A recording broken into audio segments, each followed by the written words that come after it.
आज आपको करवाने वाला हूँ बद्रीनाथ धाम के लाइव जय बद्री विशाल। दोस्तों, इस वीडियो के अंदर हम आपको बद्रीनाथ धाम से जुड़ी हुई संपूर्ण जानकारी देने वाले हैं। आपको बद्रीनाथ धाम तक कैसे पहुंचना है, बद्रीनाथ धाम में रुकने के लिए क्या व्यवस्था है, खाने की क्या व्यवस्था है, दोस्तों बद्रीनाथ धाम तक आपको कैसे पहुंचना है, बद्रीनाथ धाम के लिए बस कहां से मिलेगी, ट्रेन में आप कहां तक आ सकते हैं। दोस्तों, इस वीडियो में हम आपको संपूर्ण जानकारी देने वाले हैं और दोस्तों साथ ही इस वीडियो में हम आपको बद्रीनाथ धाम के लाइव दर्शन भी करवाने वाले हैं। तो दोस्तों वीडियो में अंत तक बने रहिए और अगर चैनल पर नए हैं तो चैनल को सब्सक्राइब कर लीजिए, जिससे आपको हमारी हर आने वाली वीडियो सबसे पहले प्राप्त होती रहे। तो दोस्तों कमेंट में जय बद्री विशाल जरूर लिखिए और आइए बद्रीनाथ धाम की थोड़ी सी झलक दिखाते हैं।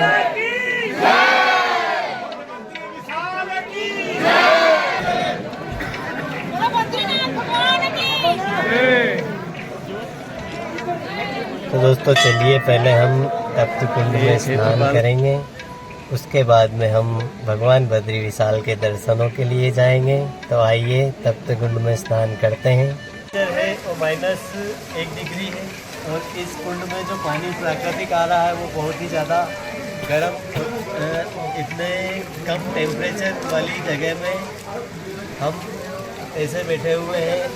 तो दोस्तों कुंड में स्नान करने के बाद हम जाएंगे भगवान बद्रीनाथ के दर्शनों के लिए। और दोस्तों अगर आप बद्रीनाथ धाम में आते हैं तो तप्त कुंड में जरूर स्नान करिए दोस्तों, क्योंकि तप्त कुंड में स्नान करने का बहुत ही बड़ा महत्व है और दोस्तों पुराणों में भी इसका बहुत ही बड़ा महत्व है। इसके अलावा दोस्तों ऐसा मान्यता है कि इस कुंड में स्नान करने से आपके शरीर की जितनी भी व्याधियां हैं सारी समाप्त हो जाएंगी। तो दोस्तों सीधा सीधा यह है कि इस कुंड में अगर आप स्नान करते हैं तो पूरी तरह से रोग मुक्त हो जाएंगे। तो दोस्तों स्नान करने के बाद में इन सीढ़ियों द्वारा हम जाएंगे भगवान बद्रीनाथ के मंदिर की ओर।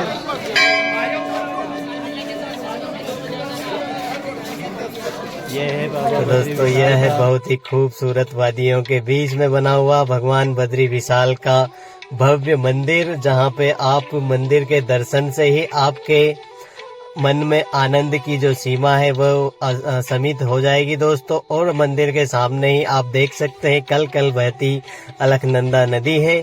तो दोस्तों अब हम जाएंगे मंदिर में दर्शन के लिए।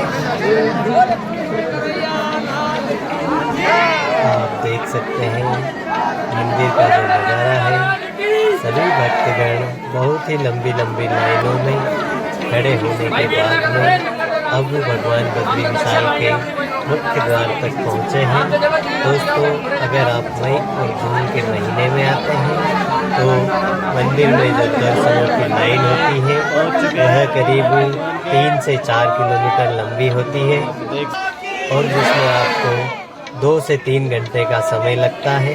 और दोस्तों आप अगस्त के बाद में जो आते हैं दर्शनों के लिए तो आपको बहुत ही कम भीड़ देखने को मिलती है यहाँ पर और आप सीधे मंदिर के अंदर दाखिल हो जाएंगे। आपको किसी प्रकार की कोई लाइन में नहीं लगना पड़ेगा दोस्तों, उस समय पे भीड़ बहुत ही कम होती है।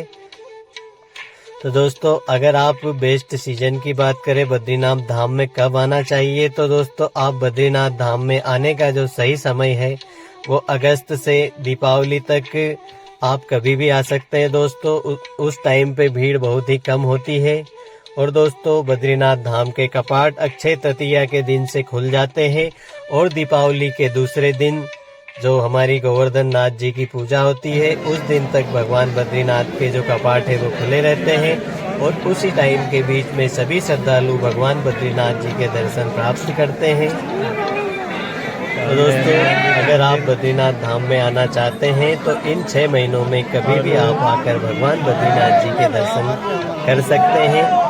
और दोस्तों हम आपको इसी वीडियो में भगवान बद्रीनाथ जी के लाइव दर्शन करवाने वाले हैं, तो आप दिल थाम कर बैठिए दोस्तों। हम मंदिर के नज़दीक ही पहुंच चुके हैं और बस आपको भगवान के दर्शन प्राप्त होने वाले हैं, तो थोड़ा सा इंतजार करिए। दर्शन करने हैं तो वीडियो पूरी देखिए, दर्शन प्राप्त करिए।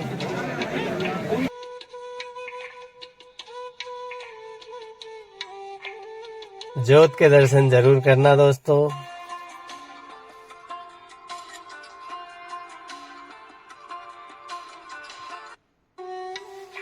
जय भगवान बद्रीनाथ, जय हो बद्री विशाल भगवान की।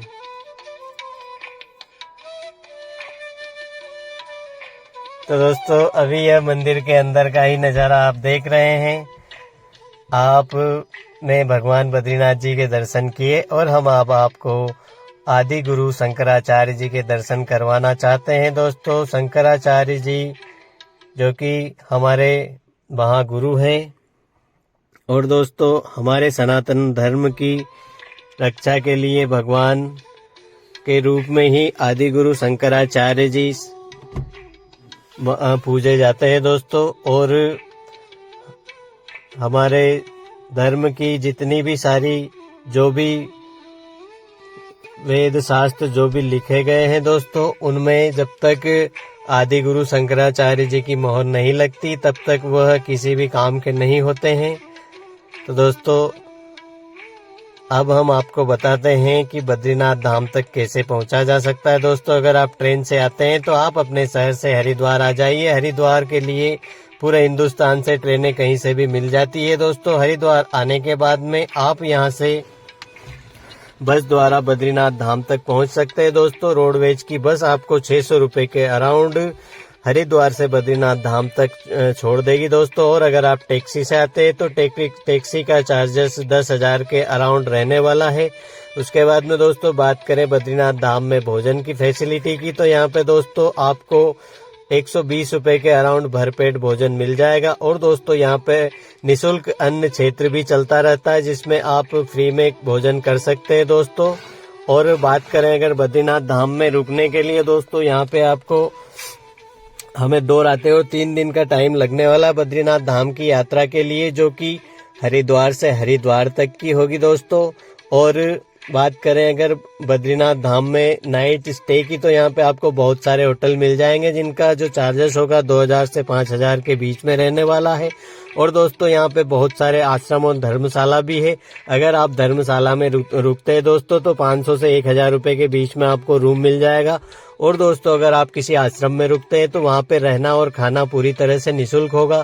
तो दोस्तों यह आपका जो बजट होने वाला है दोस्तों 2,800 रुपए के अराउंड होने वाला है, जो कि इस तरह से है।